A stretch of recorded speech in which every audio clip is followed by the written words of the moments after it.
Hi, everybody. It's David with Country Boy Catfishing. We're back at it again.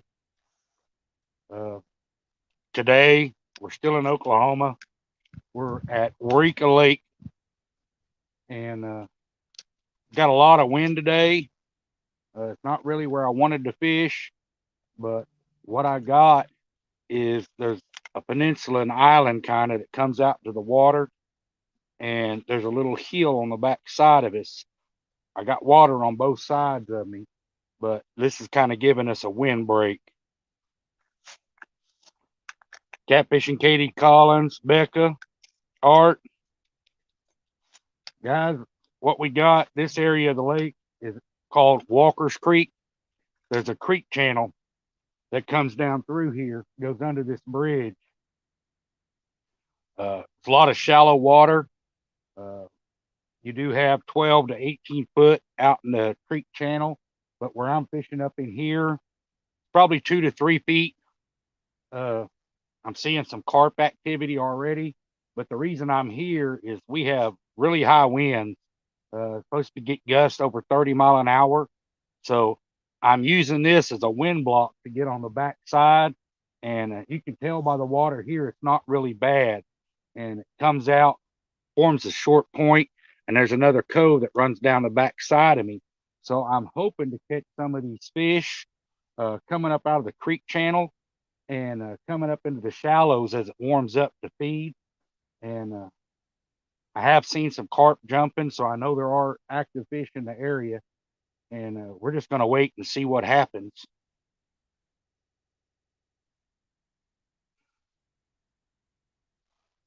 So once again, I'm using fresh cut shad. Shad is usually my go-to bait on these lakes because it's a natural forage fish. And hopefully, as it warms up, we'll get some luck. They are catching them on this lake, drifting in 30 to 40 foot of water.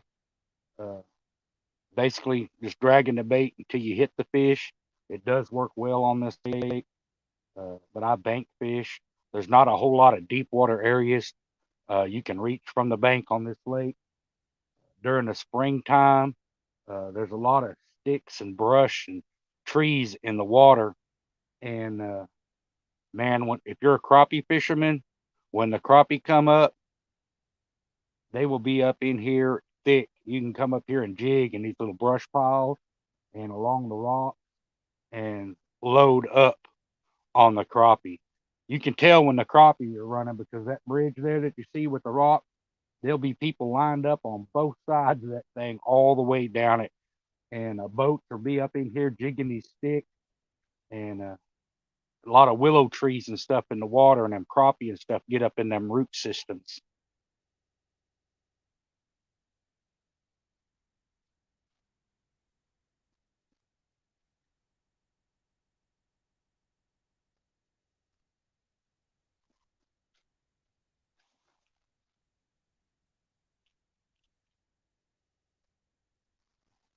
Guys, there's lots of cool stuff going on right now in the catfish community. Uh, they're fixing to have the virtual catfish conference. Uh, it's not as good as actually being able to get there, but because of COVID and restrictions and stuff, uh, they had to tone it back a little this year. It still gives us a chance to participate. They will still have people giving seminars and stuff. So they really went out of their way to make it to where we can still be able to have some sort of a conference, and that's great. Uh, we've got the Super Chat Give Back coming up in March. Steve Douglas, Chris Flores, Chunky, uh, 5 different guys will be out there, 5 different live streams going at the same time. And they'll be fishing, and all the super chats they receive uh, will go back to the catfish community. Each guy will select prizes to give out, and they're returning all that back to the supporters and the catfish community, which is really good. Dieter Melhorn's going to be one of them.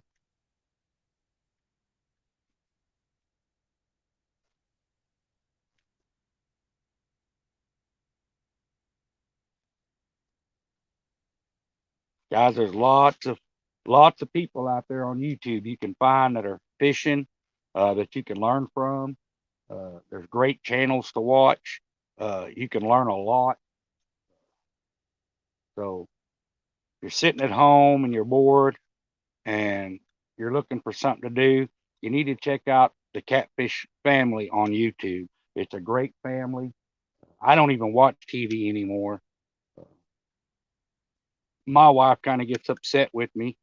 She wants to know why we're paying $150 a month for satellite and I don't even watch it.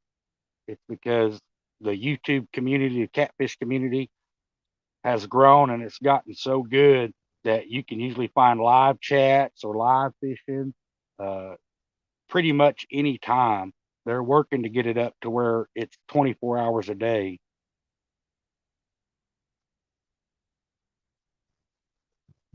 No, Art, I'm not targeting carp. I'm catfishing. Uh, they will come up in here, especially during the summer, both sides of this bridge. The deeper water tends to be on the other side, and that's normally where I'll fish. I'll wade out in the water about waist deep, throw out and come back. You can hit them deep channels. It's a big cove that comes back in there, but water temps are still a little cold for me to be out there wading in the water. I have so far this year. I've caught more of my fish in the shallow water. When the sun comes out and starts to heat this water up, the fish will come in and feed, and they're just transitioning back and forth from the deep channel to the shallow water, and that's what I'm trying to catch them doing here. Uh, in the deep water this year, I've got some spots with 25 to 30 foot of water. And so far this year, I have not caught one fish out of the deep water. All my fish have come out of the shallow water.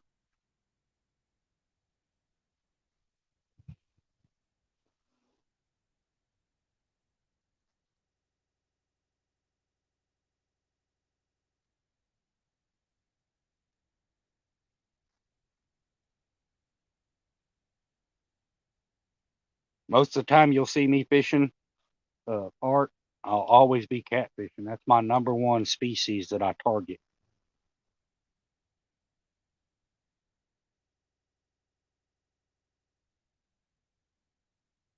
We've got some supposed to get up to 70 degrees today, and that's why I'm out because we got high winds and it's supposed to be blowing a cold front back in. It's fixing to drop our temperatures. Our highs will be up in the middle 30s. So I kind of wanted to get out this last day and enjoy the sun and just see what happens.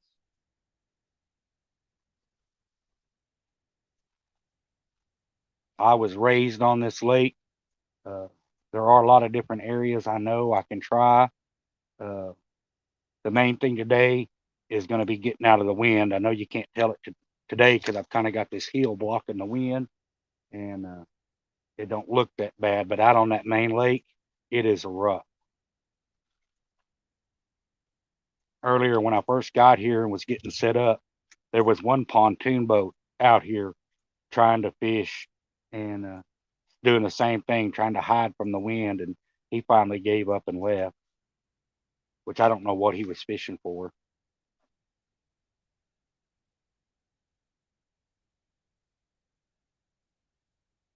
Yeah, Becca,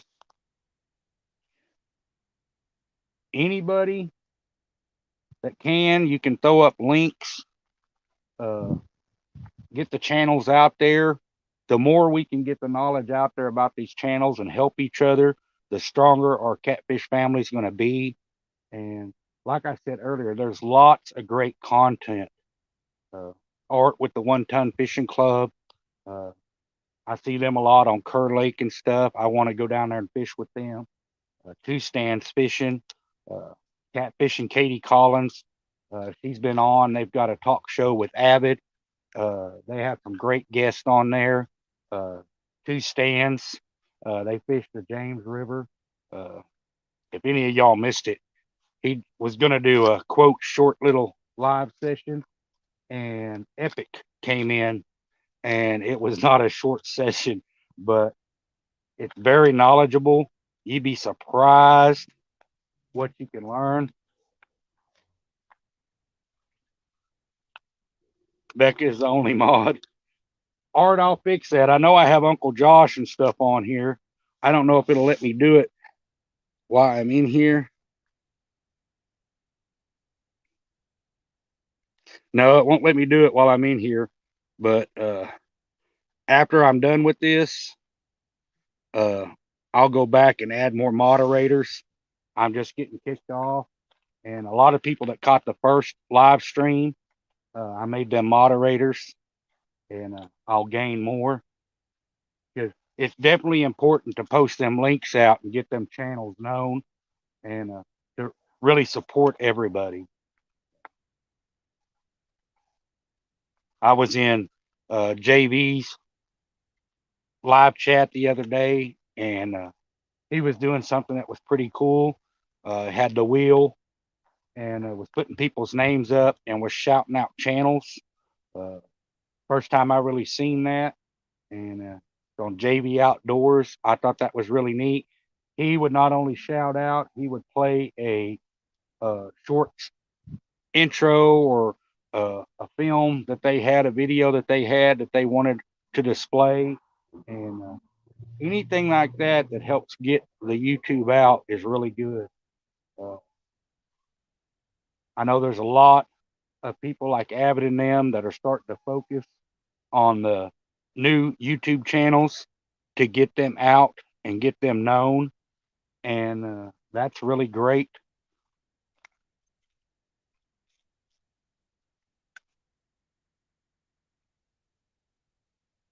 I think that's awesome. Uh, Getting it out there. Has Life just hit his 1,000 subscribers. Uh, Way to go, Has. Uh, there, guys, there's fishing all over. Even if you're not in that part of the country, you can watch.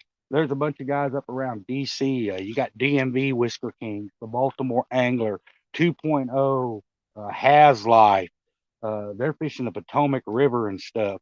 And it's awesome to watch these guys. And man, the Fishing Magician 2.0, Mark, and they have been out there in some just brutal cold weather and fishing that uh, Potomac. And man, little Mark, the Fishing Magician, he has been on fire. He has been on some fish, and it's great to watch different baits. Uh, they fish up there all around Chunky Cat. He fishes with them, and if you have not watched Chunky Cats, you want to check him out. The King of Bling. He's got these neon rods with black light, and he puts on a real good show.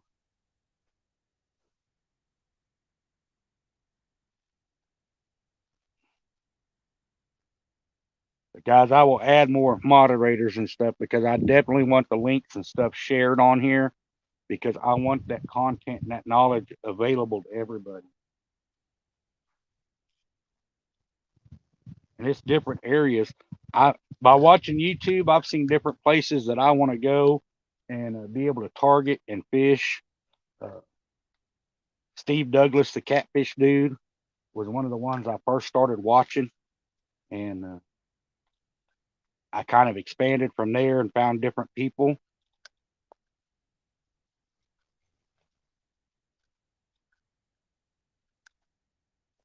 Is Uncle Josh in the house?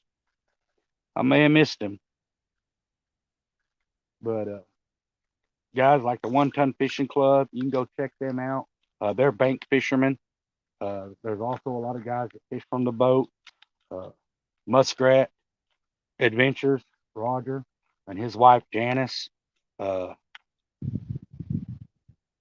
I want to go and be able to fish these rivers, so I watch these guys to gain knowledge and different things that they're using. Like up in the Tennessee and Ohio River and stuff, they have skipjack. Uh, hey, Uncle Josh, we don't have skipjack down here. It's not plentiful. I just found out this year that behind Lake Eufaula, they say there are some skipjack, but you don't have the numbers like you do down there. A lot of these rivers that skipjack herring is one of the main bait fish. And I would love to go down there, and not just to catch the catfish, but I think catching a skipjack would be fun.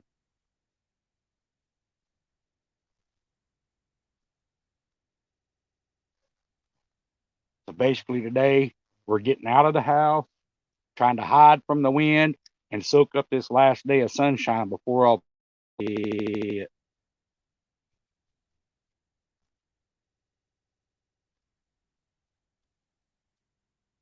Crazy. It's supposed to be 70 degrees today, and then the highs are supposed to be in the 30s, like 35, 34. That's Oklahoma weather. That's one thing I will say about Oklahoma. There is a lot of wind. They put up all these wind turbines all across the country down here to generate electricity because one thing, Oklahoma is consistent with the wind. And I don't mind a little bit of wind when you're catfishing is good, especially on these lakes and reservoirs because there's no current. So the wind is what creates your movement or your current flow, and it pushes the bait fish. That's why I wanted to try this spot because I knew it would be out of the wind, and the wind's been out of the south for 2 days now. This is the second day, so it will start blowing that shad and stuff up in here. And if the shad come up in here, the fish will come up in here after them.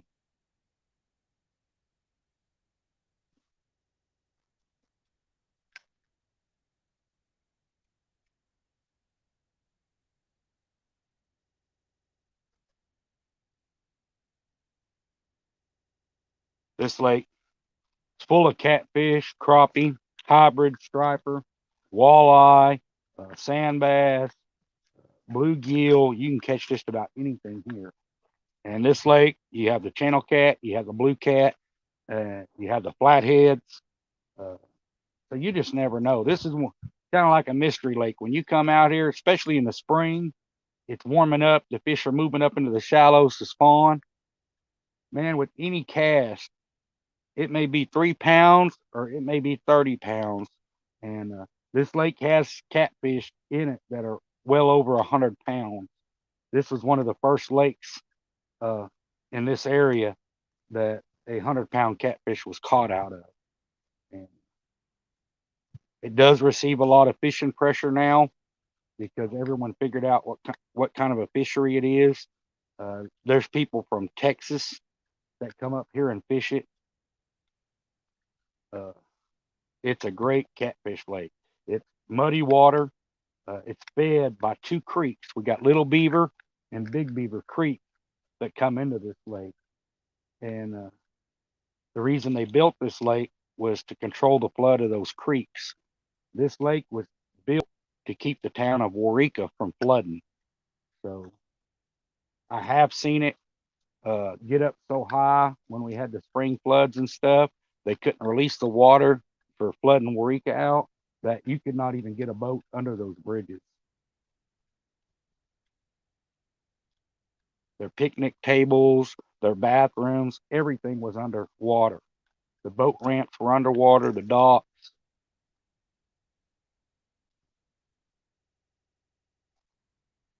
You can't see it from here, but that water goes back under that bridge. It opens up. There's a big shallow flat out there. Just got that creek channel cut through it. It goes all the way back down. About a mile north of me, you can go down in there, and it cuts back down into just a narrow creek.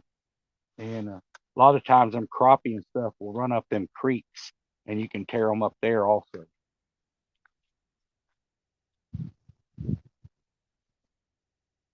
You'll know when the crappie are biting. Like I said, this whole bridge will be covered.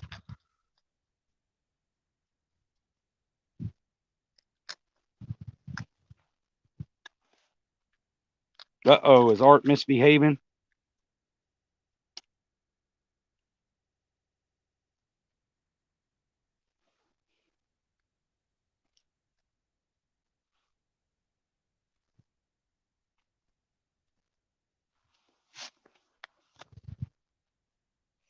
Trying to figure out how to get this notification off my screen.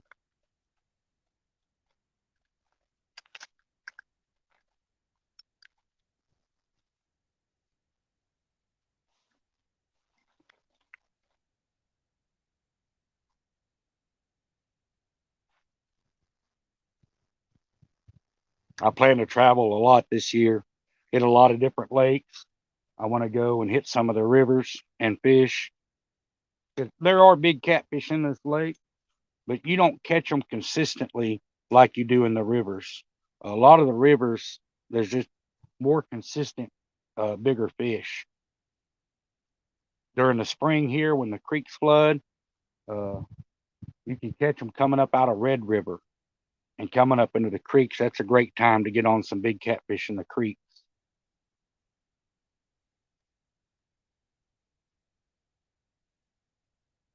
So if we get the spring floods, you'll probably see me doing some lives from the creek.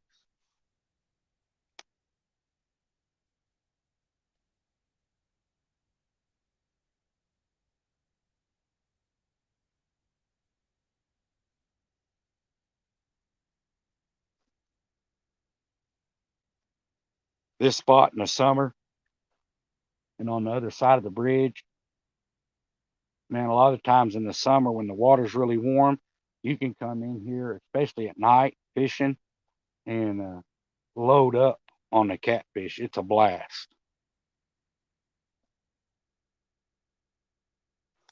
Oh no.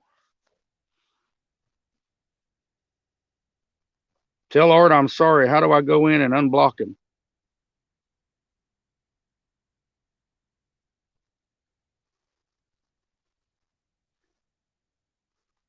No, I do not want Art blocked.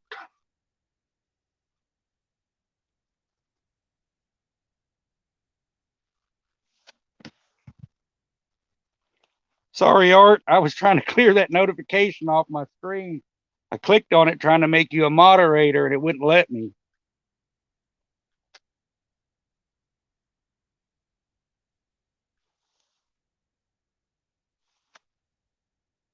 All right. Sorry, Art.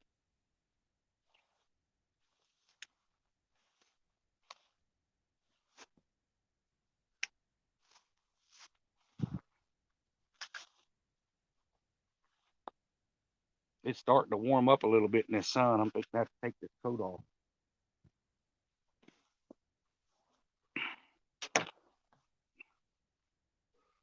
Like I say, it's supposed to get up to like 70 degrees today.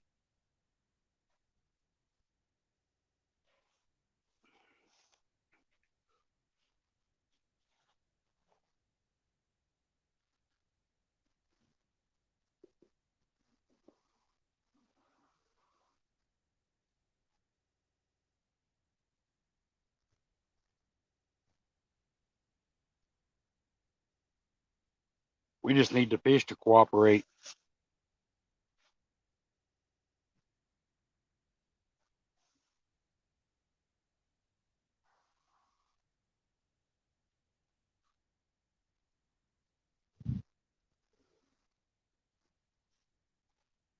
Yeah, Uncle Josh, I'm kind of a big boy. I put off a lot of heat. When that sun gets out, I come out of that coat. A lot of the times in the summertime, I've had a couple of heat strokes. So out in the heat, I'll get overheated and I usually keep a tub bucket where I can dip water out of the lake. I'll pour it over me to bring my body temperature down. 'Cause I'm not giving up. I'm not quitting fishing. That's why in the heat of the summer, back in August when it gets up in the triple digits and stuff, I love to night fish because it's a little bit cooler. And a lot of times, some fish will move up into the shallows at night to feed, and you can have a blast.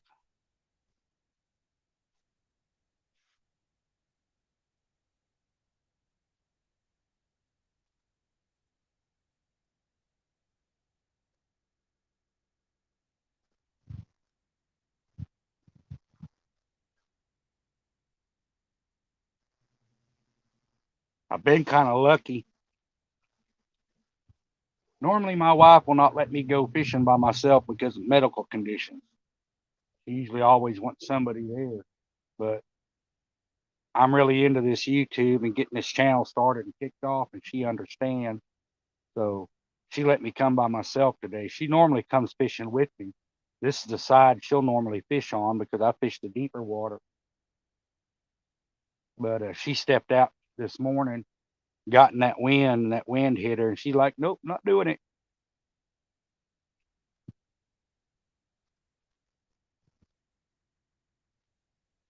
No, not clothing optional, Art. I'm not, or Uncle Josh. I'm not trying to scare everybody off. I ain't trying to give y'all nightmares. I see all these girls on YouTube. They're blasting everywhere out there fishing in bikinis and stuff, but I don't think I could pull that bikini off.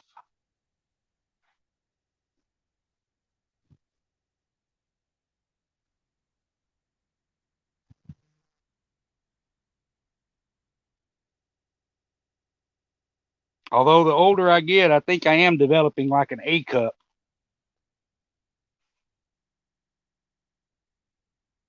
I keep it up, I may have to break out a training brawl.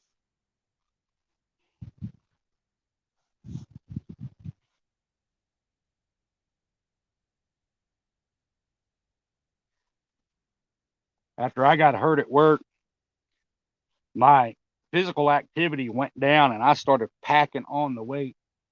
And I'm to the point now to where I've got to get up and move whether it hurts or not because I was packing on the pounds.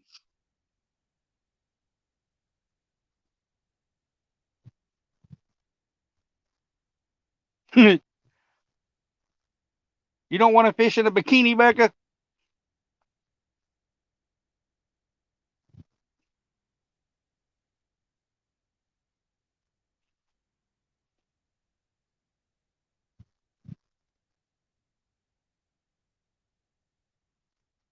Need a double D, Josh?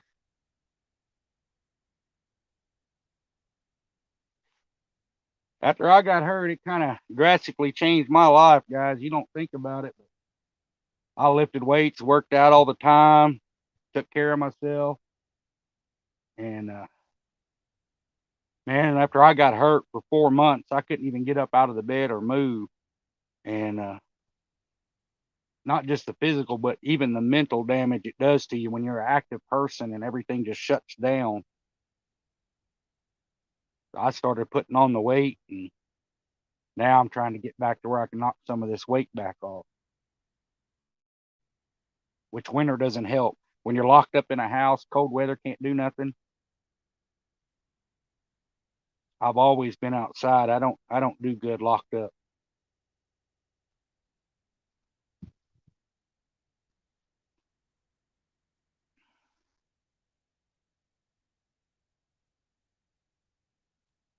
Yeah, Becca, there's sometimes I wear shorts out to the lake to fish in them. I don't do it a lot because I look like a jacked up Popeye. My calves are huge and my thighs are small, so I look kind of odd.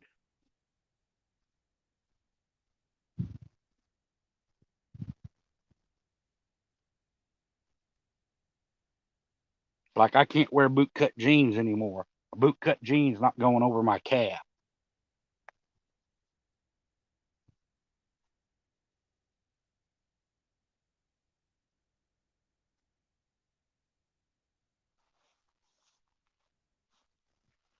Yeah, with my back injury, I can't lift weights anymore. No squats, no nothing. I can't put any pressure on my back. About the only deadlifting I do now is lifting my dead rear up off the couch. And sometimes that's a struggle.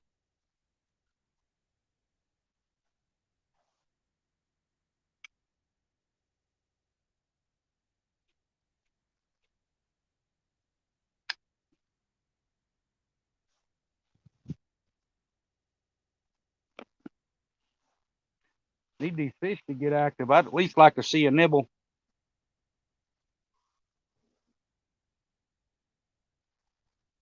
I went out to a different lake yesterday afternoon, went and caught me some more fresh shad, and went out there and fished 25, 30 foot of water, not even a nibble.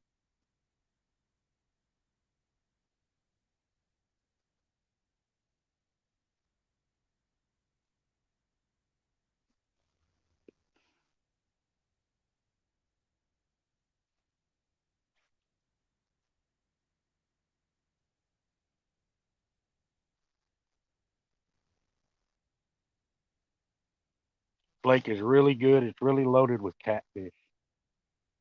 No, it's hard to tell right now, but they are. Hey, Garrett, thanks for coming in.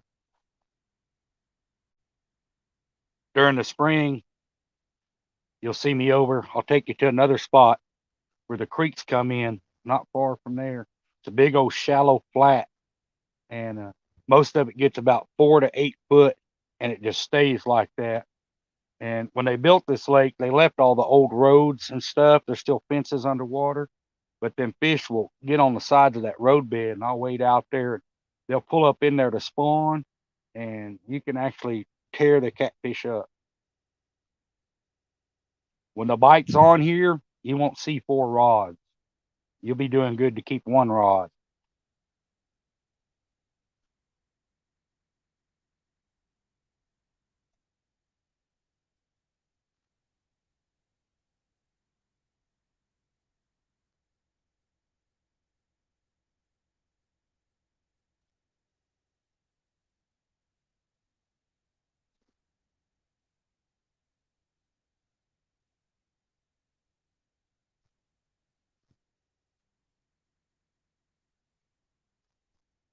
About got my wife talked into trying these bait casting reels out.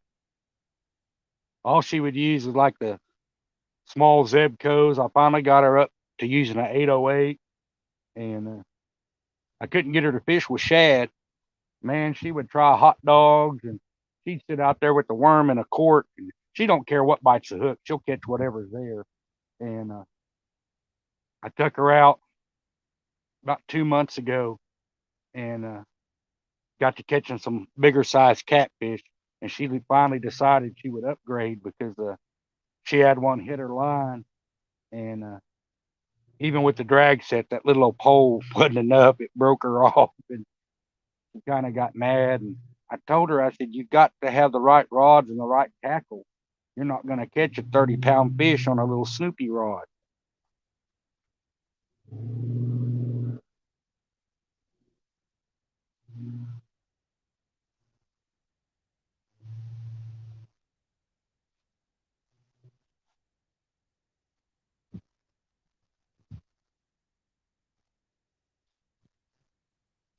All right, I wanted about them Chaos 60s.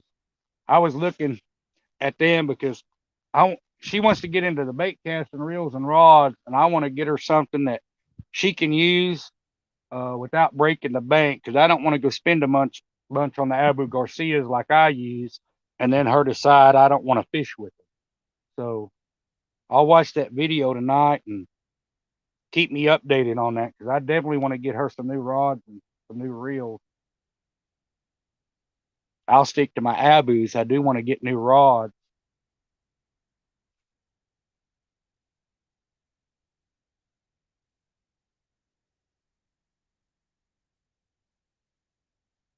She likes night fish a lot, so she wants them neon green rods.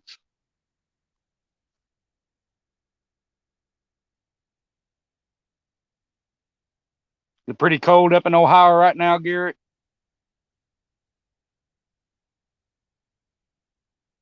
It's supposed to get up to 70 today. This is the warmest day we've had in a long time. Uh, we've had a couple of days. This will be the second day where we've had consistent wind out of the south. Uh, that's been what's bad here. Couldn't keep the wind in one direction. And on these lakes, that wind really moves the bait fish around.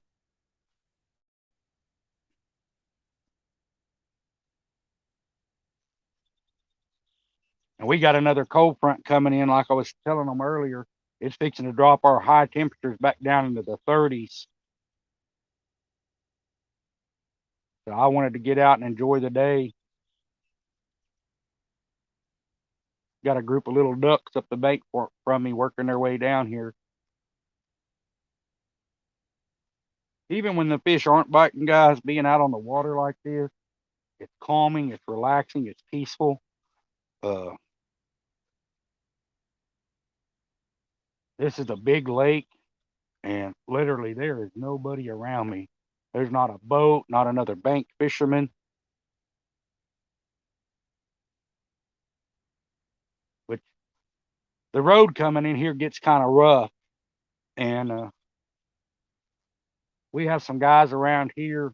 Every time it rains, they come out here in their 4-wheel drives with their mud tires on it, and they think they're mudding. Well, what they're really doing is just destroying the road.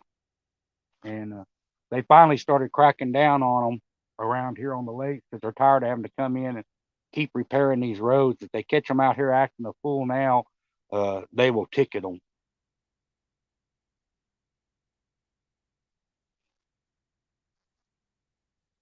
Wow, Becca, 52 notifications.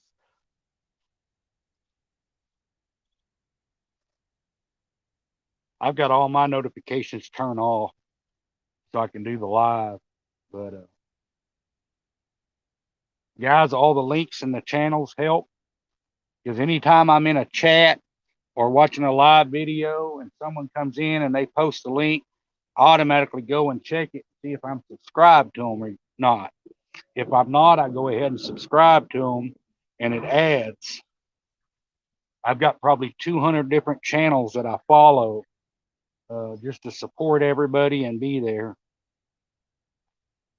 Because I love to see everybody grow.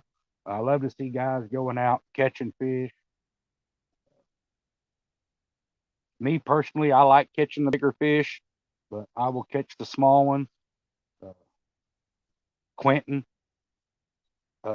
went out Mid-South Outdoors, did that video catching them fiddler catfish, as he calls them, and the action was consistent. And it wasn't about the size of the fish; it was about the action. And Quentin just had a blast. I love to see that. A lot of people, they only celebrate the big fish. They're so focused on the big fish, they catch 3 to 10 pounders. It's no big deal to them, and you'd be surprised how many don't have that opportunity. 10 pounds to them is a great big fish, and so I don't put anybody down. I don't judge them for the size of their fish. I just like to see people out fishing. Young kids, man, there's nothing that gets me more tickled than watching a little kid catch a fish and reel it in, and they're all excited. That's how I am when I fish. I get excited. It doesn't matter how big or how small it is. It's the fact that it bit the hook. I got to feel it. I got to fight, and it's still a blast to me.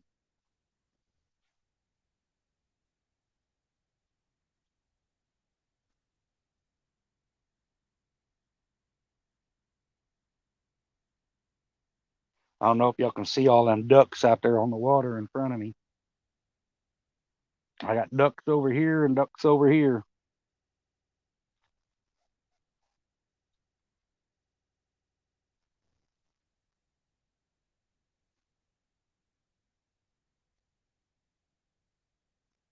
We had a drought about 4 years ago. All the lakes went down. That's why you see so much brush out in the water now. All this brush used to not be here. A lot of this stuff on the shoreline wasn't here. It's when the lakes drained, all them willows and stuff started coming and rooting. And when the lake filled up, it filled all at once. So now all that stuff is out in the water.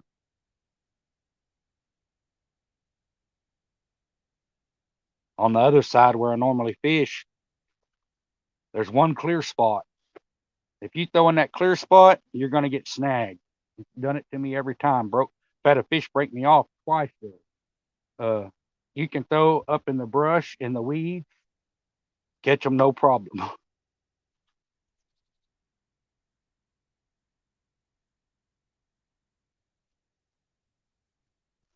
Yeah, Uncle Josh, we do eat some of the catfish. When we decide we want to eat some, I'll keep some of the smaller ones. I don't keep anything over 10 pounds. And most of the time when I'm fishing, I turn all my fish back unless I plan on eating fish that night, or I don't keep my freezer stocked. Same thing with my bait. I don't have a bait freezer full of bait. I prefer the live over the frozen. So I will go out and catch it live as I can and catch that fresh bait. To me, the fresh bait, I just like it because it works better. Even though I'm going to use it for cut bait, that fresh shad stuff, all that blood in it. It keeps that blood in it. And with catfish, the bloodier that bait is, the better it is. The more scent you can put in the water.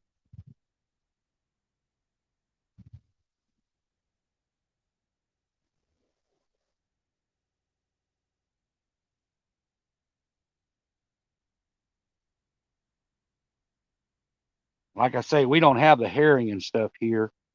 Uh, we have the shad. And this lake, live bluegill for the flathead.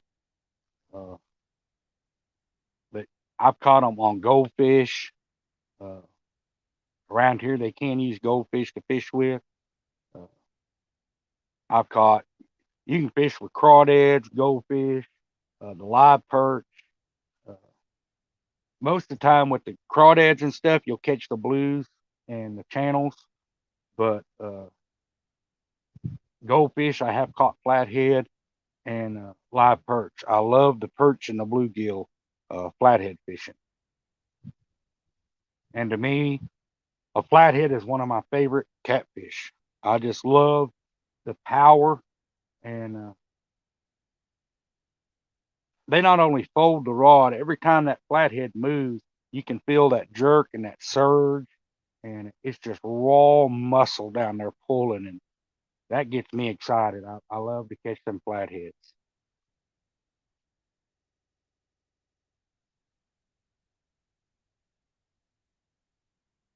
Kind of got y'all protected so you can't tell how bad the wind is, I hope, but you can see it blowing the tips of the rods.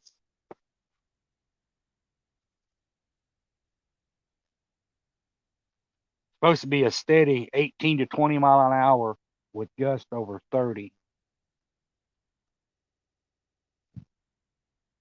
which in Oklahoma, it's hard to find a day when the wind's not blowing. Bullheads too for flatheads, Garrett. See, yeah, around here in the creeks, especially when the creeks flood, uh, you can take them bullheads. We call them mudcats, and use them for bait, and the gar don't bother them as bad. They won't sit there and hit them and knock your bait off. And there's something about a flathead. They just do not like them bullheads.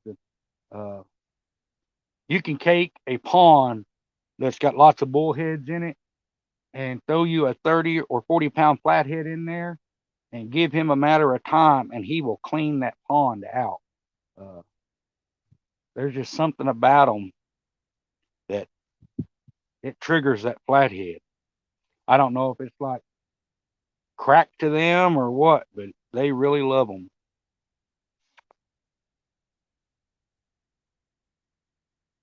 I've never really used them out here on the lakes, but in the creeks, when the creeks are running and stuff, especially a lot of guys use them on their bank lines and stuff.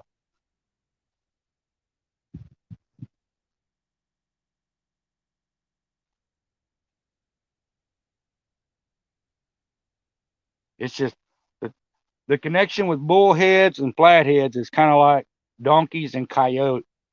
Uh, you could be on 160 acres and a coyote can step on it, and that donkey will run the whole length of that 160 acres to chase that coyote off.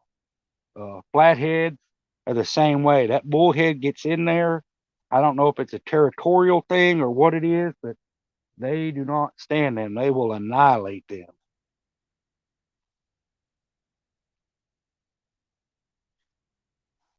That may be so, Art. I never thought about that. He said they hate them because they try and eat the eggs of the flathead. That's highly possible.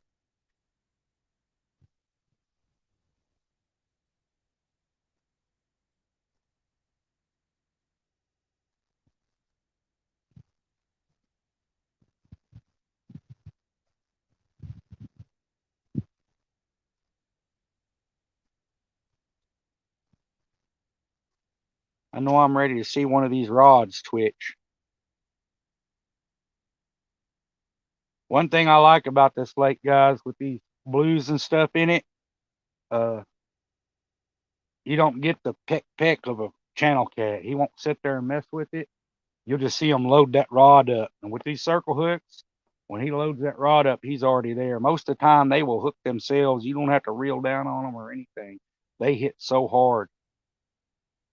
If you don't have a good rod holder, uh, I don't know how many times I've seen guys try and put theirs on a stick, and that fish will hit it before they can get to it. That rod is gone. I didn't know smallmouth like the small bullheads too. I knew like the largemouth bass and stuff, they'll eat the bluegill and stuff, but I didn't know the smallmouth like the bullheads either.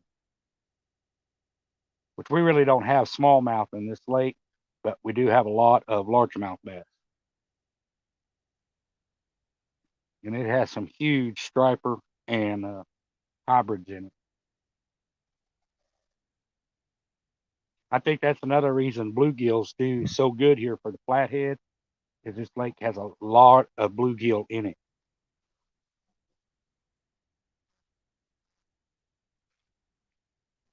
Sausage over it, easy eggs, and pepper jack cheese. Becca's already cooking.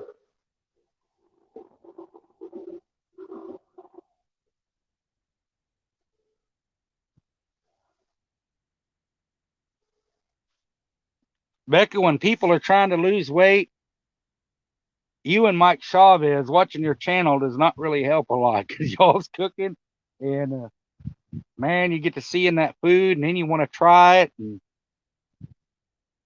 just something about watching it makes you hungry.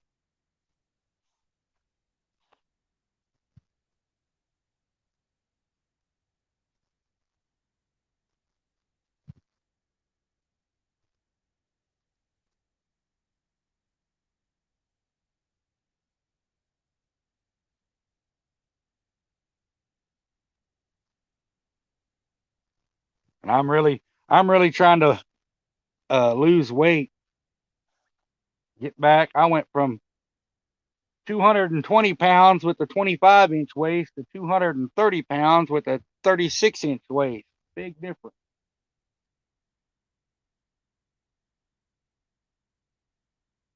And didn't put weight on anywhere. It's all in my gut. If I could get a rolling pin and roll some of this to my backside, push some of it there, at least I'd have some in my butt, not just my gut.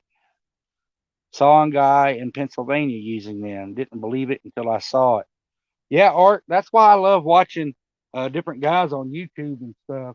Is you learn stuff that you never knew. Uh, like the DC guys. I would have never thought of using eel for bait, and they actually just tear them up on that eel. Uh, Dieter Melhorn and them. Uh, I've seen him out there drifting and stuff, just smacking the fish with the chicken. I have tried that Jello chicken for 3 months down here on these lakes, and I could not even get a bite.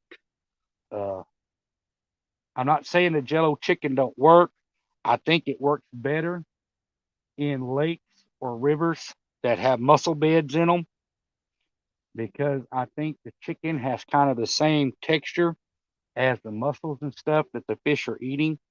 I think that helps a lot. I don't think it works near as well in areas that do not have the live mussel beds.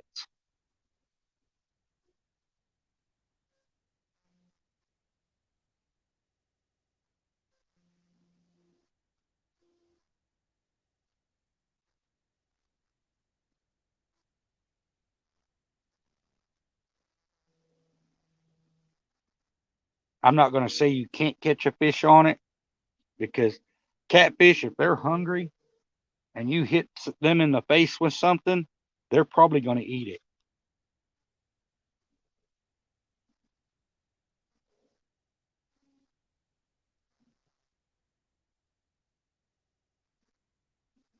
I heard you talking about that carnivore diet the other day, Becca. I may have to check that out because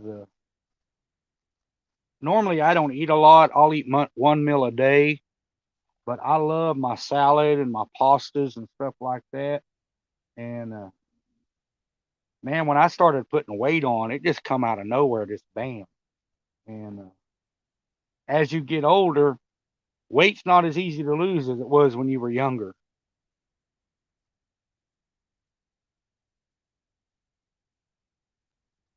So, yeah, I didn't get no bites on it at all, Garrett. Uh, I heard Norm from Catfish Headhunters. I heard him saying he had used it, but it was a warm water bait. When the weather was warm, he could catch fish on it. I have not tried it when the weather's warm.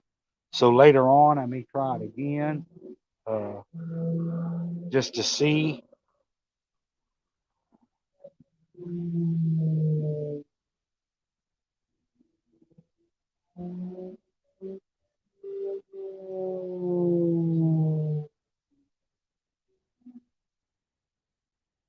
And that's the thing with new baits, guys. When y'all hear about it, if you go out and fish with it once and don't get nothing, don't be discouraged and say, well, it don't work. Because there may be conditions you don't know about. Like me, I didn't know that it was a warm weather bait. Uh, I heard about it, I seen it, and I thought, man, I'm going to try it. And I kept trying it, but never be afraid to try different things. My mother was the world's worst. She used to get me so upset. We'd be out fishing, and man, she'd fish with Cheetos, gummy worms, just whatever, and catching fish on it. I mean, and you're like, that's not even supposed to work. And hot dogs. My mother would put anything on a hook and throw it out there. She loves to fish.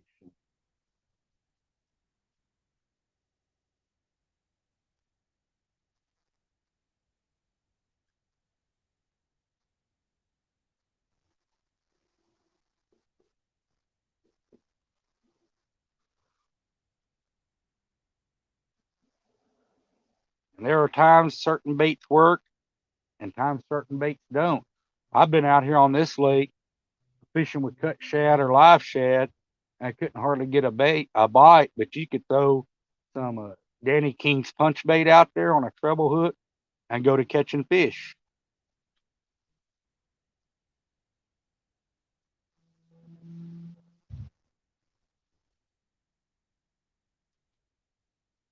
Becca, if you're passionate about something, you can't be overly passionate. Passion is, I think, lost in a lot of people, and that's what drives us. You know, if people didn't have passion in this world, nothing would get done.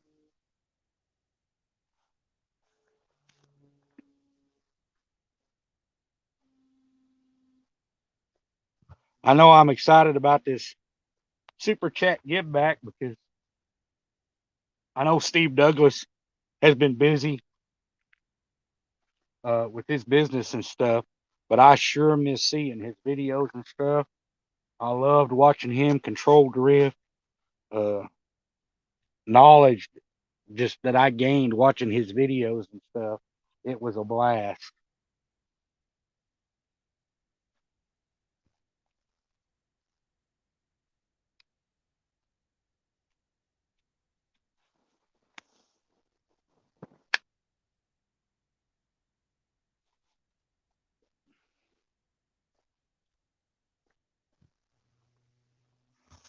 Art, I was watching you the other day, you and LG Bass out. Y'all got them bells out and got them rods strung along the bank and stuff. And man, that bell would go and y'all take off running for that rod. I keep mine a little bit closer than that. If you see me running, go ahead and take off running because that means somebody's behind me and they got more guns than I got.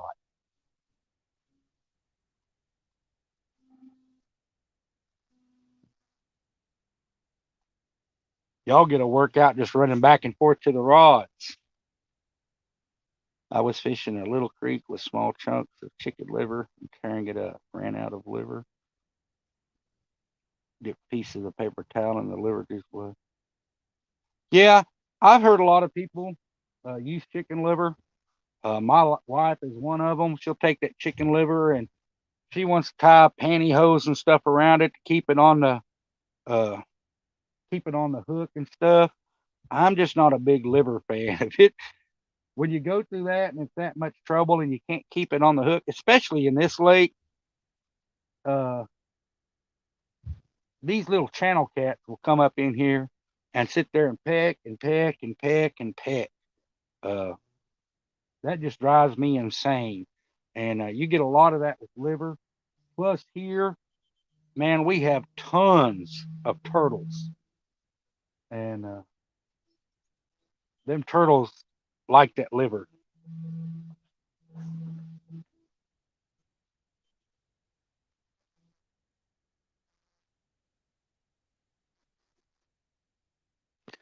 Art's like, got to cover water, man. Yeah, I agree with covering water, but I usually keep mine a little closer, just cast them out different directions.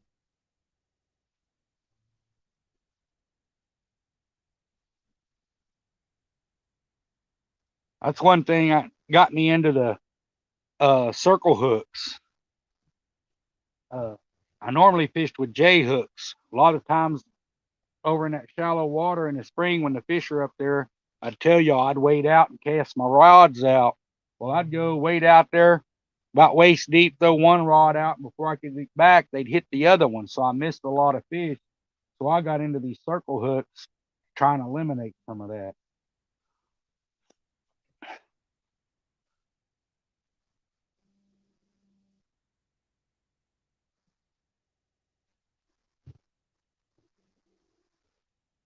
I'll probably have to check that book out also, Becca.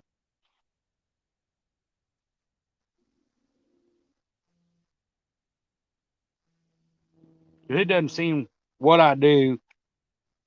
I can try and eat healthy, and I don't know. It just seems like I keep putting the weight on. It's not going in reverse.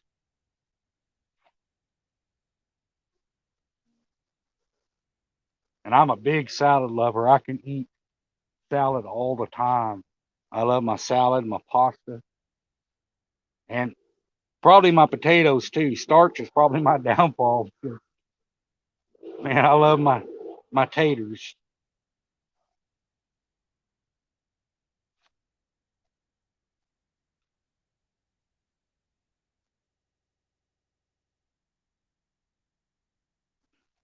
I'm gonna try this spot for a little bit longer. If nothing comes up in here and I don't get a bite, I'm gonna try and find another spot I can get out of the wind and record.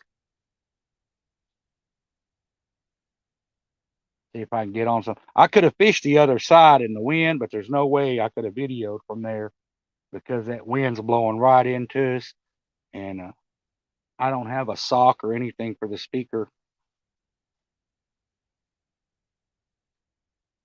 There ain't no need watching a video you can't even hear because this wind is howling today.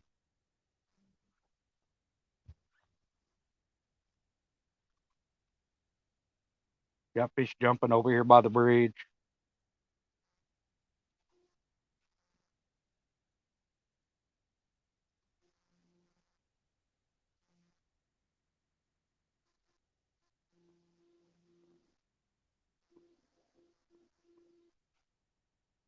I like to see a little bit of fish activity when I'm fishing. I like to see them know that there's active fish in the area.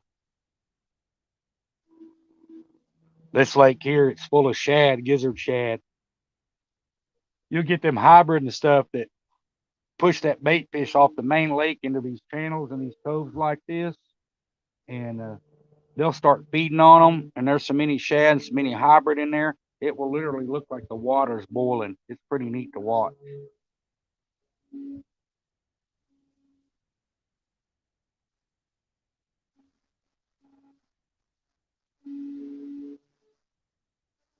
When I say it's not very deep here, out in that water, I can see a fence post still, a T post that still got probably the first 5 inches of that T post sticking up out of the water.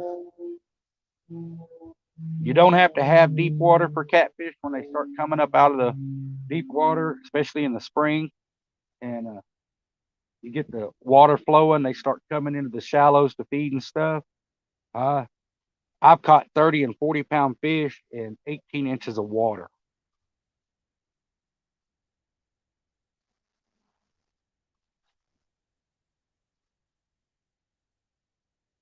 About the only time I'll really fish deep is I try in the winter, and if I'm fishing during the day, in the heat of the day in summer, I like the deep water.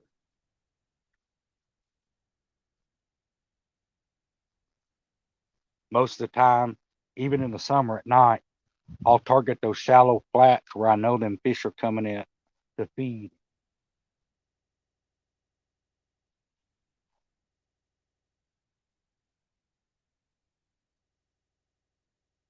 Wintertime is a lot tougher time to fish.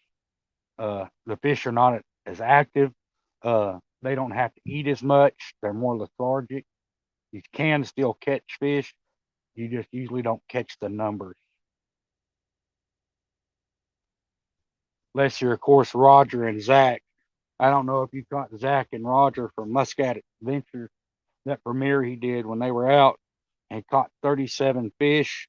And man, they just couldn't keep a rod in the water. They were on them fish. The fish were feeding, and they got into them. It was exciting to watch. It was fun. Uh, Anyone that's ever had one of them moments, you know how special that is. When it doesn't matter what you do, everything's just right. Everything lines up, and you are catching the fish. And at times like that, it's not about big fish. It's the experience, and you're just getting hammered one right after the other. Someone had made the comment on that video about, imagine if they were all 30-pound plus. If all them fish would have been 30 pounds and over, they wouldn't have been able to reel them in. They, their arms would have been jello.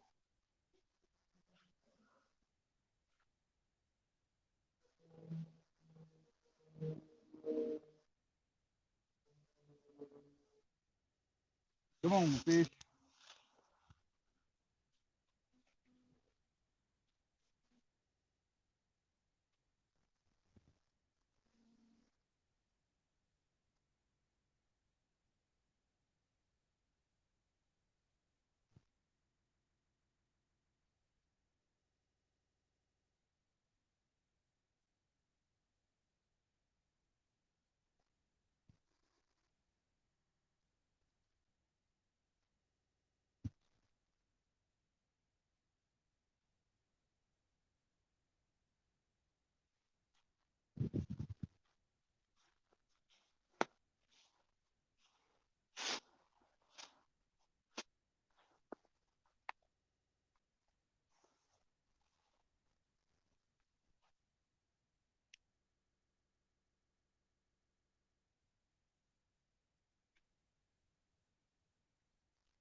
We don't get nothing here.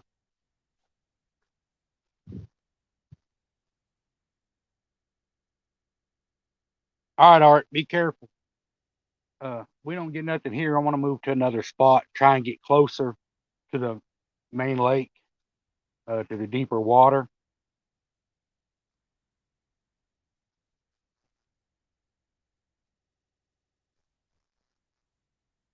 See what I can do there.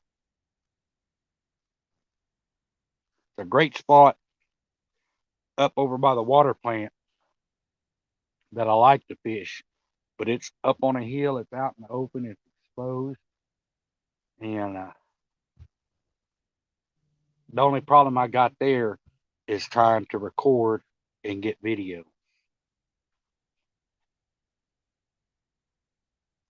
It's a good spot because you have the main body of the lake comes up, and there's two coves on each side, and then fish don't have to travel that far from the deep water to the shallow water. In the wintertime, the fish they they try and conserve all the energy they can.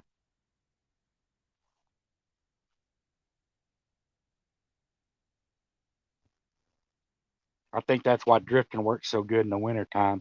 A lot of the times, and fish are on the edge of those deep holes and stuff, and they were literally just sit there and wait for the bait to come to them. And bank fishing, it don't work that way. You have to seek out active feeding fish. Because obviously you can't take the bait to them. We got to get them to come to the bait.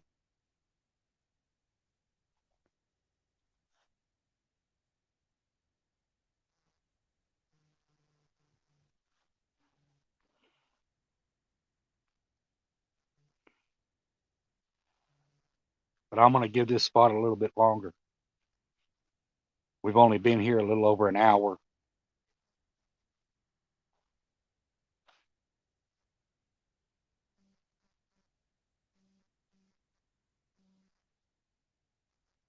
Especially as that sun gets higher, heats that water more. It heats up faster in the shallow water. So you may get them coming up into that shallow water to feed quicker.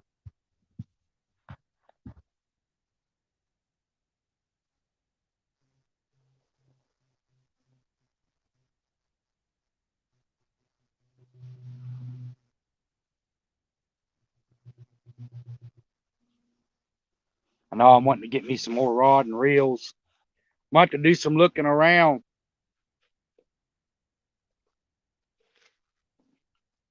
I like Abu Garcia. That's about all I use. The 7,000 IC3s that Abu Garcia made, I loved them, but they're not making IC3s anymore. Uh, they still make some 7,000s, but I haven't checked them out to see how close they are uh, to the IC3s. And I do like the lever on the side instead of the push button. A couple of the 6500s I have the push button, and that's okay. I've used them for years, but I really like the lever. And they have a lot of line capacity, which when fishing from the bank is important.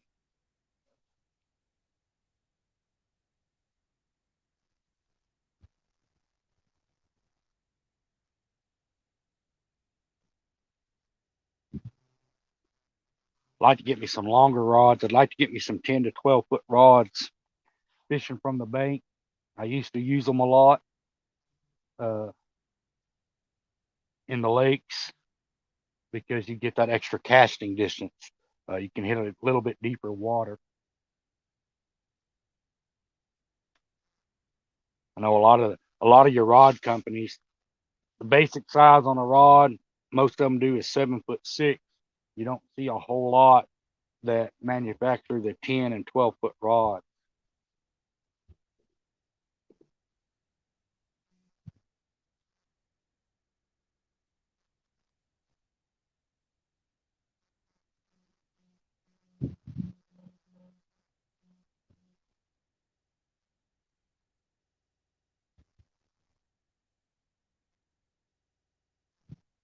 I like Steve Douglas. I watch him a lot. Hey, how crazy? Uh, I'm a big fan of Steve Douglas. Uh, I like the monster rods. I've seen him use them, but then again, like I say, they're all 7'6", and which you can during the spring when the fish are up close and they're in the shallows. That's plenty. Fishing the creeks, that's plenty. Fishing out of a boat, you don't need a long rod. 7'6" works great.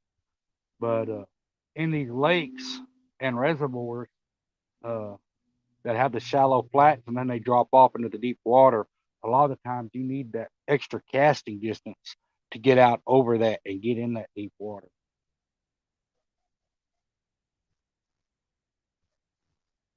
The Muddy River Blue Cat rods. I love the Muddy River Blue Cat rods.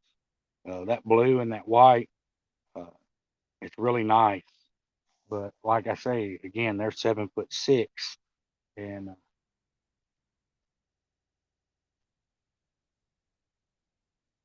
fishing from the boat and stuff, and in the spring and in the creeks, they're great. But I would like a rod that no matter where I fish, I can use it.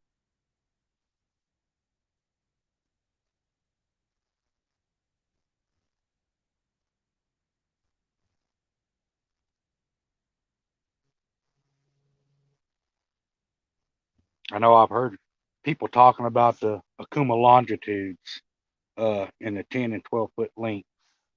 Uh, Tangling with catfish does make an extender rod uh, that's 10 foot. I'm going to check into some of those also, and look at them and see how they work. Tangling with catfish, that's who makes the monster rod for Steve Douglas. Used them for years. I know Tangling with Catfish makes a quality product. I know they make great rods, so I would not be scared of their rods one bit.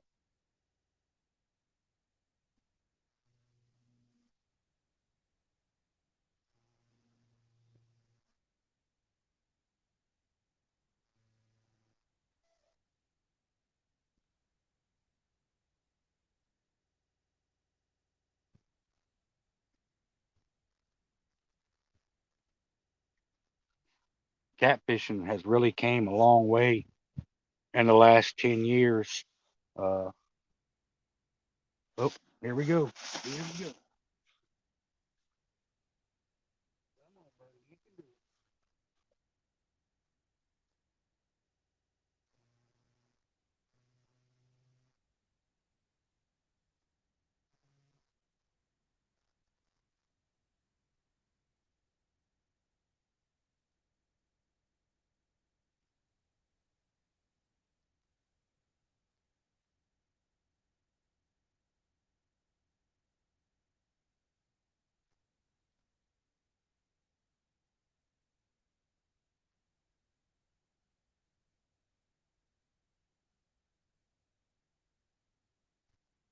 I had a bite. He wasn't real aggressive with it.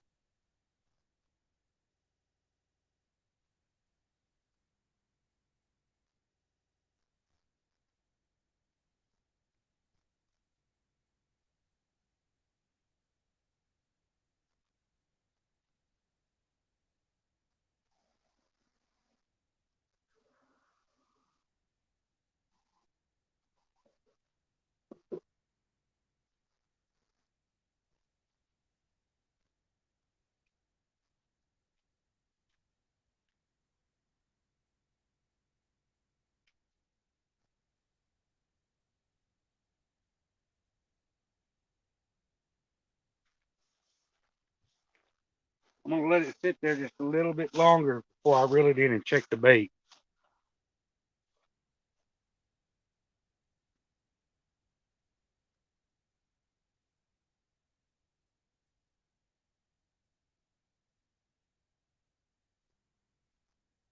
He definitely hit at it, but he just never really took off and loaded the rod up. He may not have been able to get the whole bait in his mouth. It may have been a smaller one. That'll happen a lot. Uh, 8/0 circle hooks is about the smallest I use, and a lot of the time that fish will short hit. He'll get the bait and not the hook.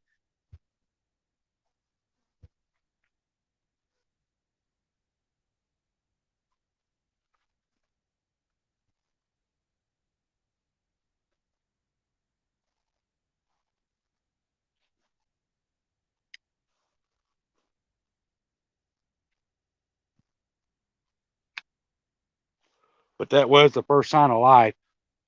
We've been here an hour, a little over, and that was the first bite we had.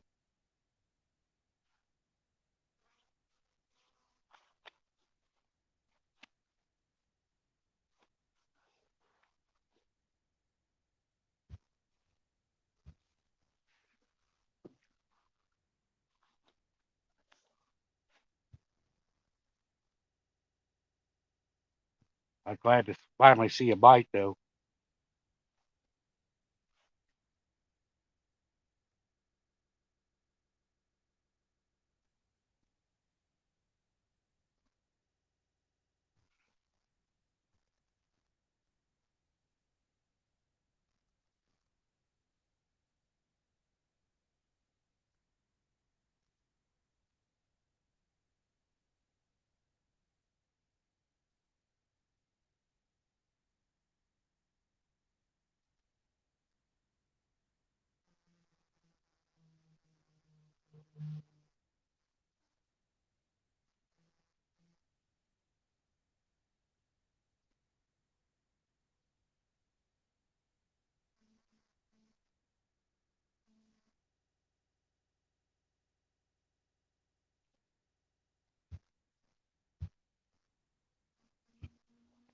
Let it sit out there a little bit, and I'm gonna have to bring that out and check the bait. Half crazy. I'm in southern Oklahoma on Eureka Lake is where I'm at. Uh, we got supposed to be like 70 degrees today, and then we've got cold fronts moving in that's going to knock the temperatures back down into the highs are going to be in the low to middle 30s. So I got out here to try it today. Uh, we got lots of wind, so I'm off of the main lake. I've kind of got a hill back here to the side of me blocking some of the wind to where I can video. Uh, the main lake is white capped and it's pretty rough, so we're trying to hide from the wind. And a lot of times these backwaters off the main lake, they're shallower, and when that sun hits and starts penetrating, it warms that water up quicker, and they'll come up in here to feed. Yeah, if you're familiar with this lake, Half Crazy, over here, uh, just to the south of the Walker Creek Bridge.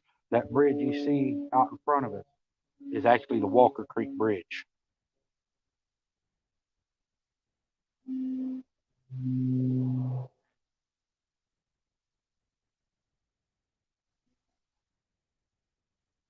Today I've kind of got to move around and look for places I can hide from that wind to where I can video and record. Normally I fish on the other side, and I got a little bit deeper water over there. Uh, had a lot of luck there over the years, and but I wouldn't be able to video on that side because that wind's coming straight at us, and it just be too awful with the wind to try and record. We've got 18 to 20 mile an hour steady wind with 30 to 40 mile an hour gusts.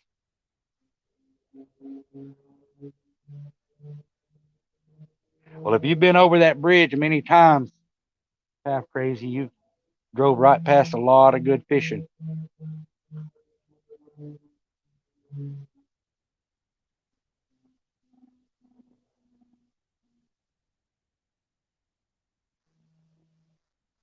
You'll know when the crappie are running. Them guys will be lined up on both sides of that bridge.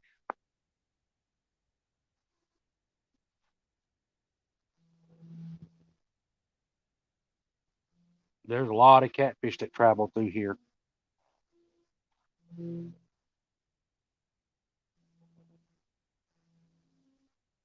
Right there on the other side of that bridge, that gravel parking lot, you can pull down in there.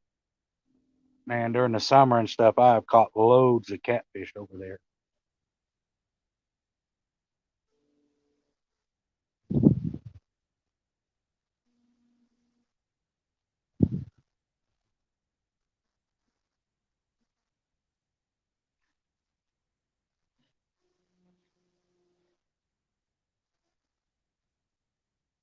If I don't do any good here to stay out of the wind, I may go over by Wichita Ridge and pull down in there and get on the back side of those campgrounds where that island comes through there. There's a cove on the back side. Use that to block some of the wind.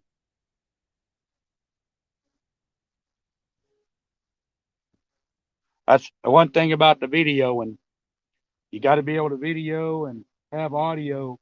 So it kind of limits the places you can fish on days like this with the wind. With that wind coming in strong like that, I was kind of hoping to catch some fish moving up this edge because this kind of gives the water a break and catch them moving out on the edge waiting to feed.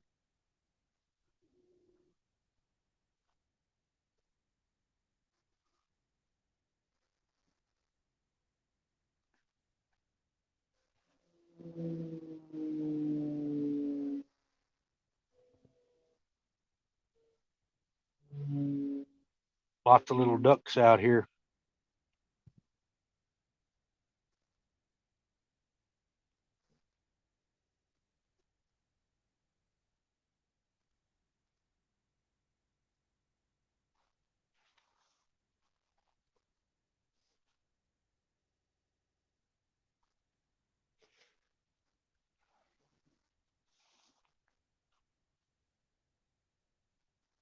This lake here, Eureka Lake, is one of my favorite lakes to fish in this area.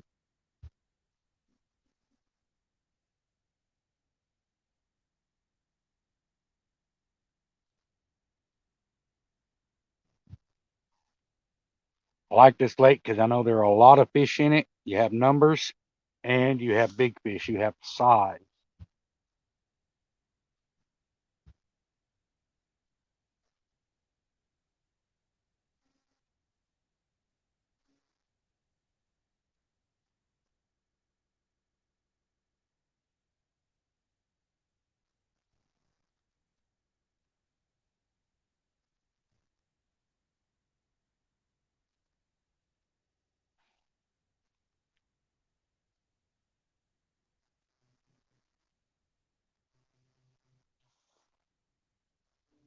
I'm gonna have to reel that rod in and check that bait on it. I bet we're gonna get this bait on.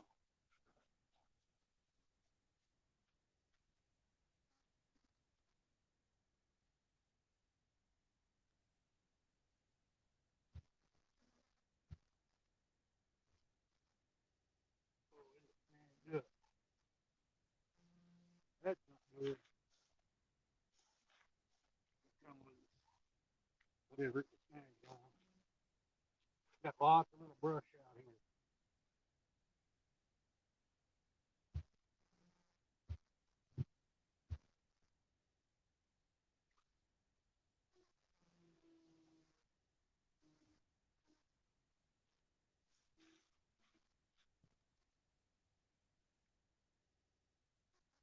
You didn't get all the bait out of it.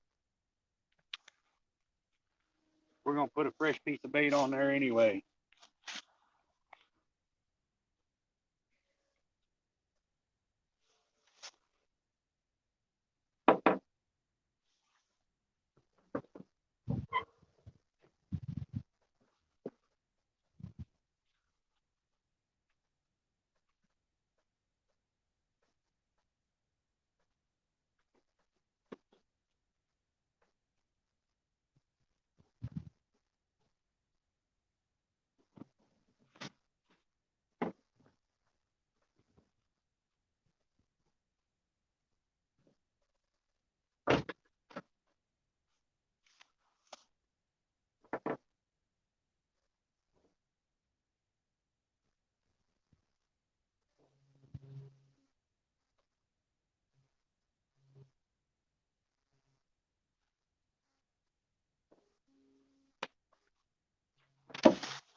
Still that fresh shad, got good blood.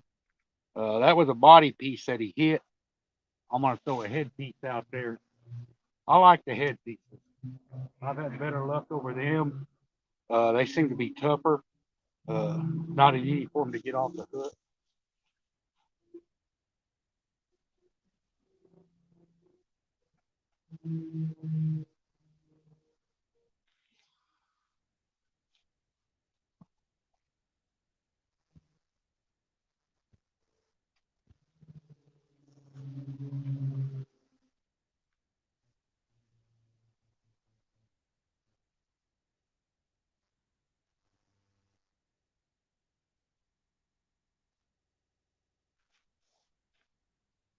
Like I say, this spot we're at today, it's not real deep where we're fishing.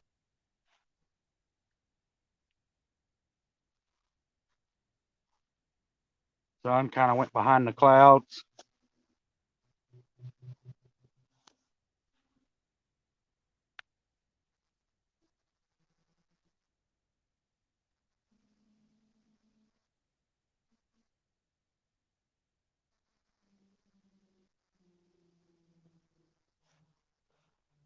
I'm gonna give this spot probably another 30 minutes at least, and then I'll probably move and look for somewhere else. Uh-oh.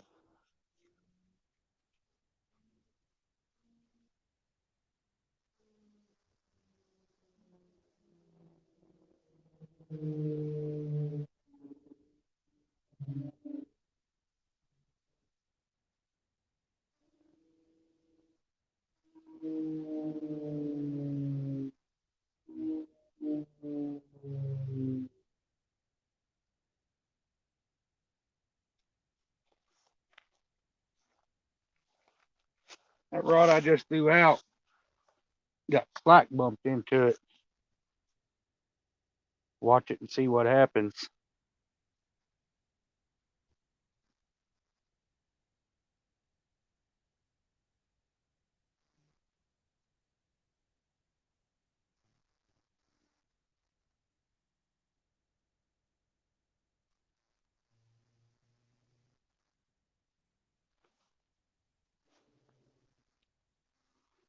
One thing about fishing, guys, you just never know. At any moment, one could hit. Say, I'm going to give it a little bit longer here, probably another 30 minutes. Uh, I'll have my baits in this spot where I've been for about 2 hours. If nothing happens, I'm going to move and try a different spot.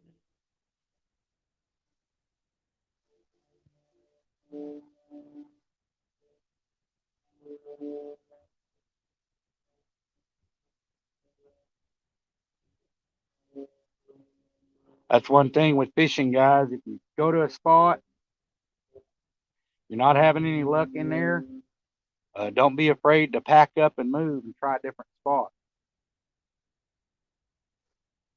Just because you're not getting bites in one area doesn't mean the fish aren't biting. It just means maybe the fish in that area are not actively feeding. Move around and try and find the actively feeding fish.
Wish that wind wasn't blowing so hard.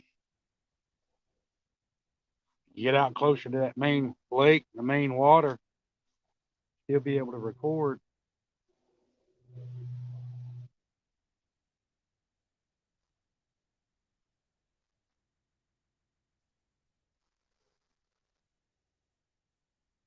Not a good day to be on this lake in a boat either, because that main lake with this wind blowing like this, it's a large lake.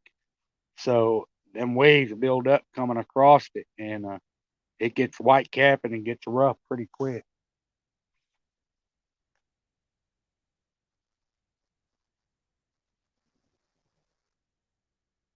Don't underestimate the bodies of water y'all fish, guys. I've seen guys on this particular lake. I watched them sink 3 boats all in the same day, all in the same area.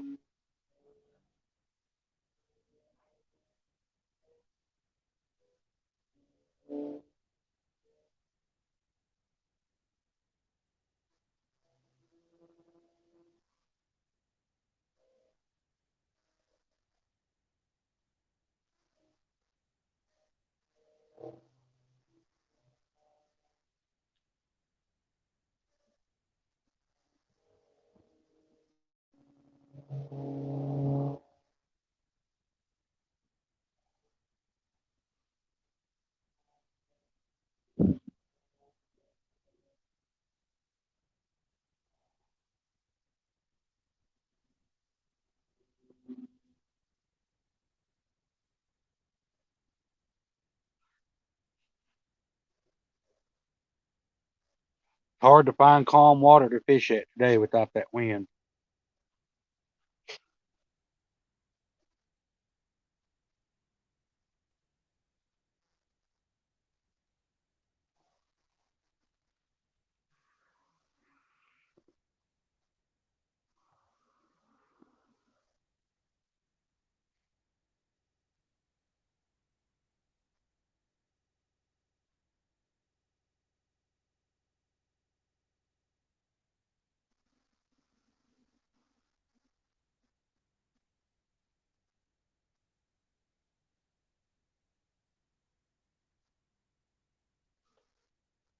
still nice being out here, even though the fish aren't biting. After winter time, it sure feels nice when you get that sun out, get that sun shining.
That wind is really starting to blow.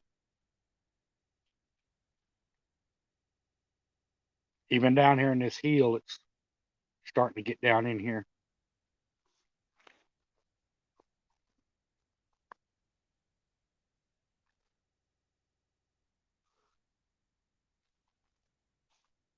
Wind is your friend when you're catfishing, guys. You want a little bit of wind. You want to, these lakes and reservoirs create the flow, kind of current, gets the bait fish moving.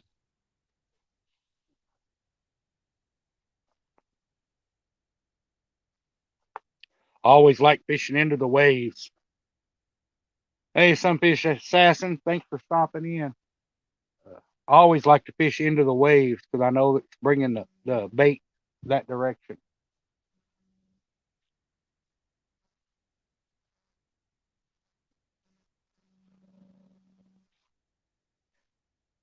Hey, Has.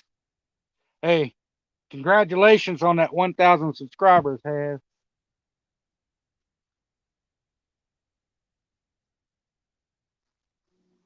Y'all haven't missed anything yet. I'm going to stay here about another 30 minutes. If nothing else happens, I'm going to move to another spot. Uh, got a lot of wind today. So I'm trying to hide in these coves and stuff to get away from the main lake and that main wind to where I can record. We got 18 to 20 mile an hour steady wind with 30 to 40 mile an hour gusts. But it's one of the last days I got before the cold fronts come back, and going to be 70 today. Then it's supposed to drop down, and our high temperatures are supposed to be like 34 and 35. So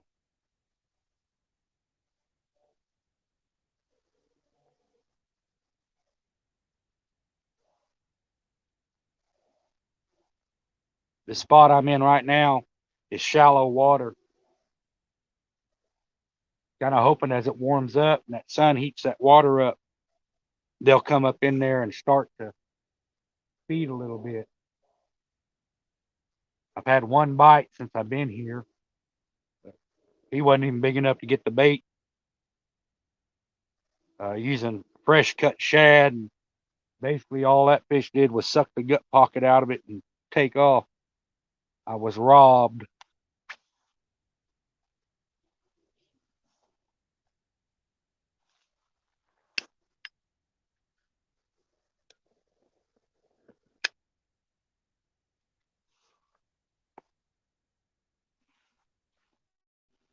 After I'm done with this one, guys, when I move, I'll shut the video off and I'll go in and add moderators. I'll get some of y'all guys on here as moderators to where we can share links and stuff.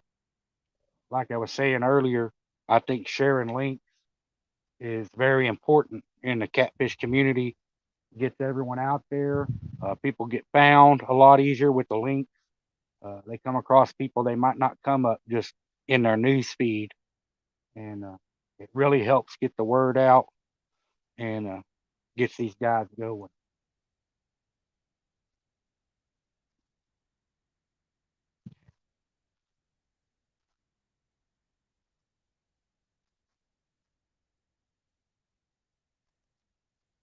I'll be ready to watch you fish again live, Has.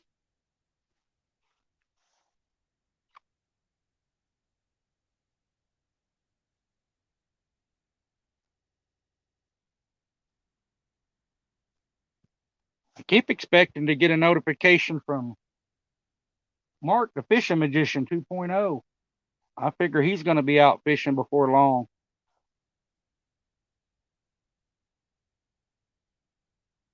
I know y'all had some bad weather move through up there, kind of shut everything down.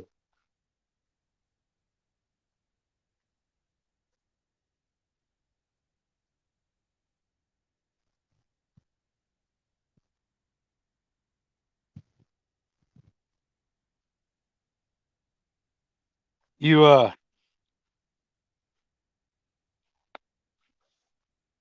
you've been practicing with that bait caster any? Has getting used to it, getting it all dialed in. Once you get it dialed in and set up, you'll love them. Has that's all I use, bait casters.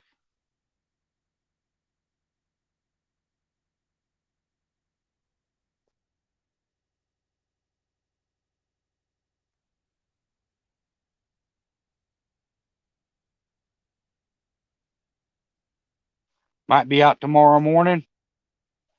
Well, I'll probably stay home and watch you fish tomorrow morning then before I come out and try it because I love being able to watch all these different channels, guys, and support them and learn different things, different techniques, different baits that they're using in different areas, and it's really fun to watch.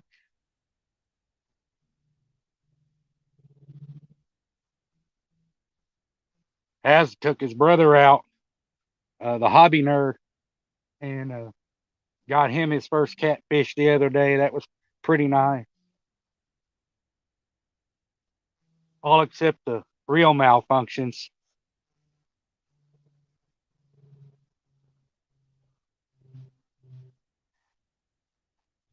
Yeah, it has. Once you get that bait caster set up, you'll love it.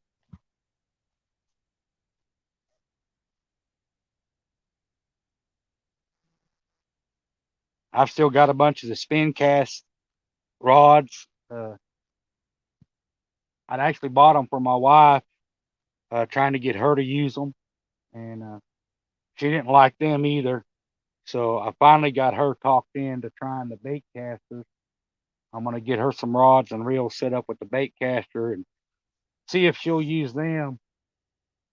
All she's ever fished with is like the little Zebcos and 808s and stuff like that. She likes that push button, and I'm trying to get her away from the push button and get her into some bigger reels where she can handle the bigger catfish.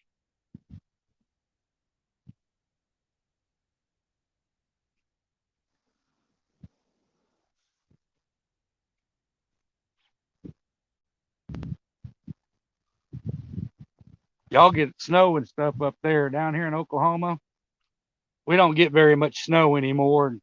Usually, if we do, it only sticks around a day or two and it's gone. It's melted off. Main thing down here we deal with is the wind.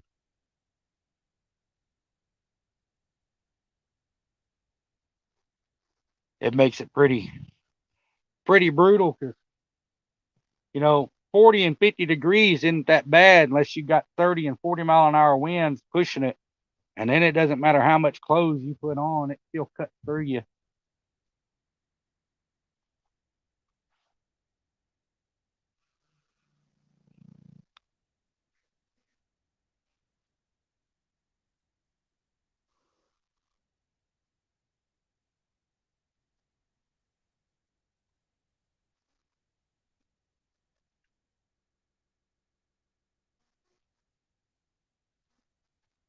All right, fish, y'all got about 20 minutes. You better show some signs of life or I'm out of here and I'll go to a different spot.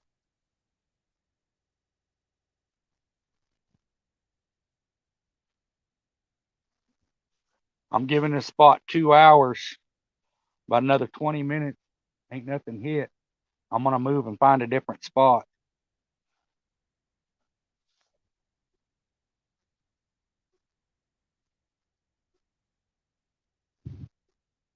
I'll give them, usually when I do these bait fishing trips, I'll come out to a spot.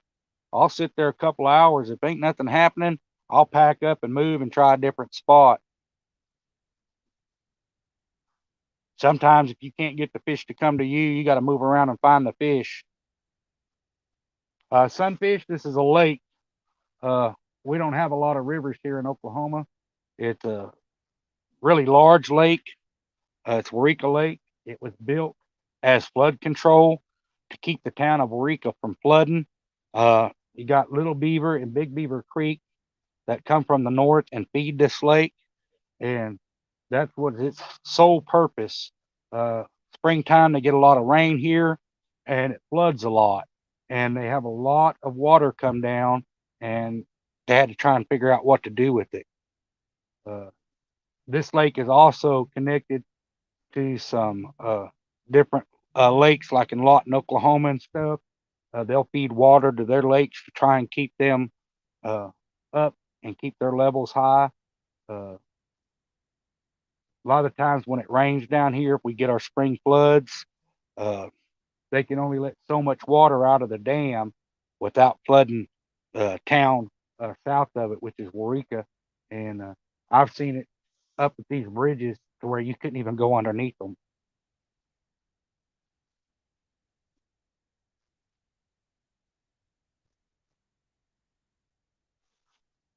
Lake's full of catfish and crappie, uh, bluegill. You'll know when the crappie are up in here because that rocks on the side of that bridge. Uh, there'll be a fisherman and they'll be lined up on both sides of that bridge, just all the way down it. The crappie come up in here in spring and spawn, and there's lots of little willow trees and root systems for them to spawn in. And they get up against these rocks and make their beds. And you can come down here with jigs and just have a blast.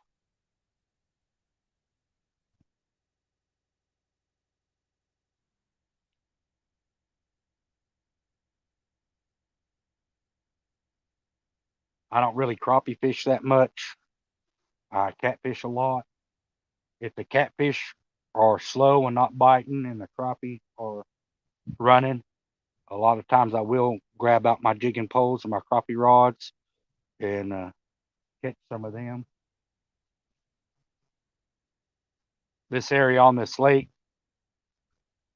is known as Walker Creek. It comes off the main lake, forms a cove over here just to the left of me, comes up, and there's a creek channel that comes down and goes up under this bridge, goes all the way back down, and it forms a narrow creek back there. But all up in these big shallow flats, there's lots of brush and cover in the water. And man, them crappie and stuff really get around that cover and up in them roots. And you can come out here if you're a crappie fisherman, and when the wind's not bad, even in a little bass buggy, you can get out here and hit these root systems and these trees and have the time of your life.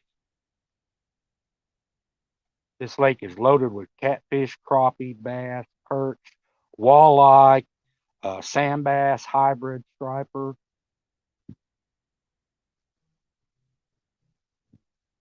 And this lake actually has all three species of your catfish. You have channel cat, blue cat, and flathead.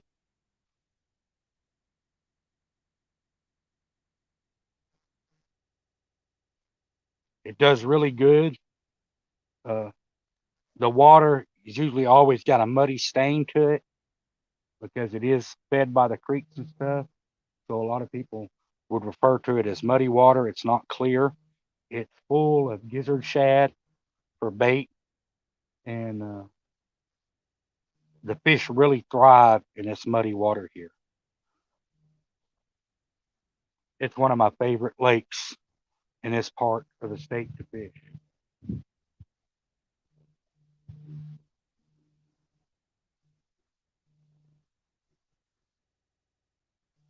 You'll have people come up out of Texas, Arkansas, and they'll come over here just to fish for the crappie.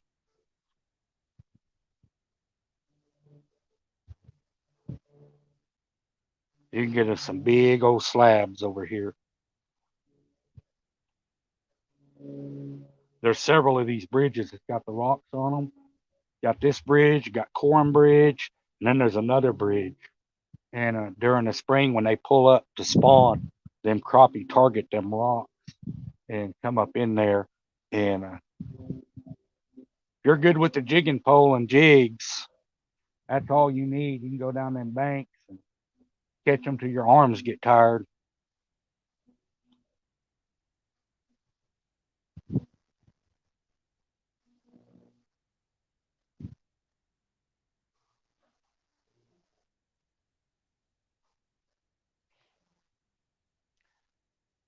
I'm gonna give these fish about another 10 minutes.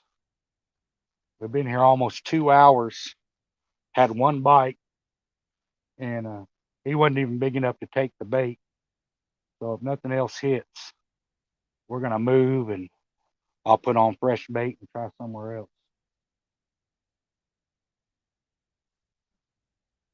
Which now both of the rods on my left have shad heads on them, and the two on the right have bodies.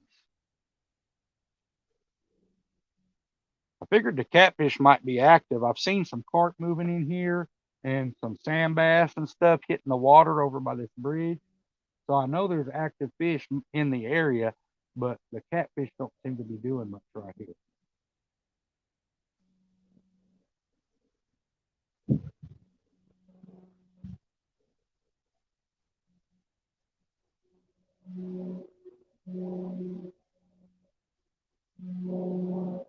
This lake has a lot of big carp and a lot of big gar in it. Alligator gar, they're thick in here. They travel back and forth from the lakes and these creeks.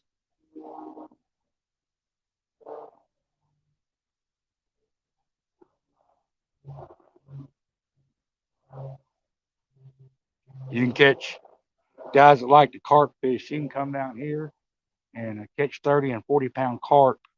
Uh, Most of the time when I catch the carp, it's by accident. I've caught a lot of them on crawdads when I was catfishing, but there are a lot of them in this lake.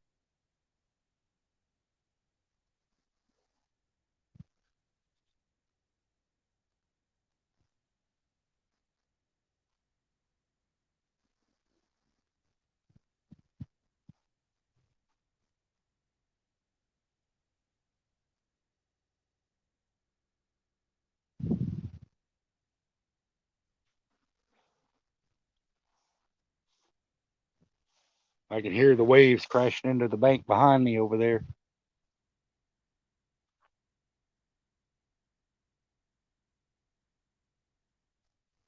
The other side's normally where I fish, but it's just so windy. I'm on this side trying to use it for a wind block down below this little hill.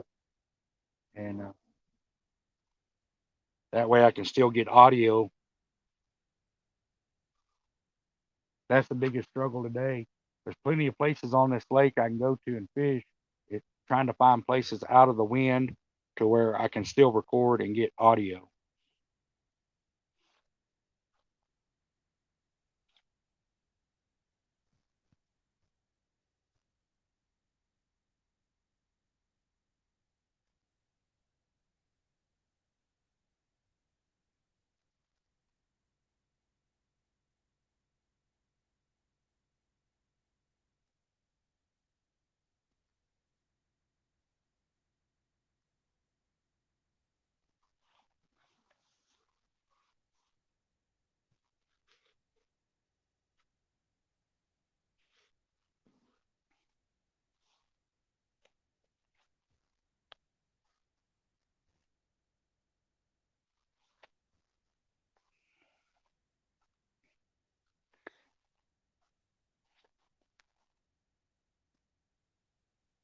These fish need to come on and do something.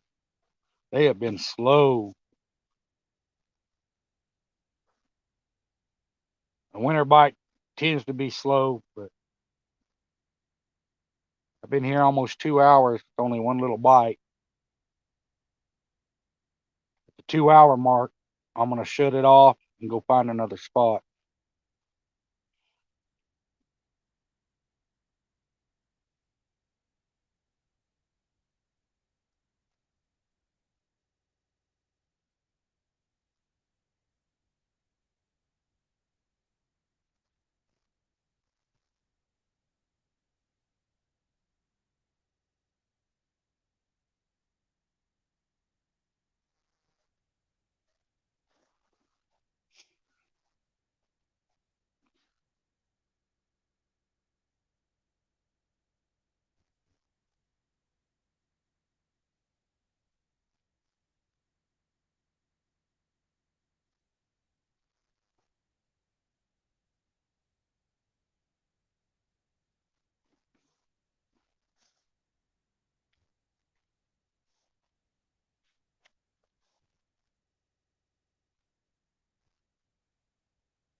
Guys, we've been here almost 2 hours.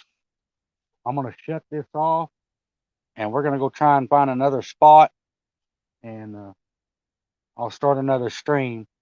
Uh, Also, I'll take a moment to add some moderators on here to where I got moderators when y'all come in, and get things set up.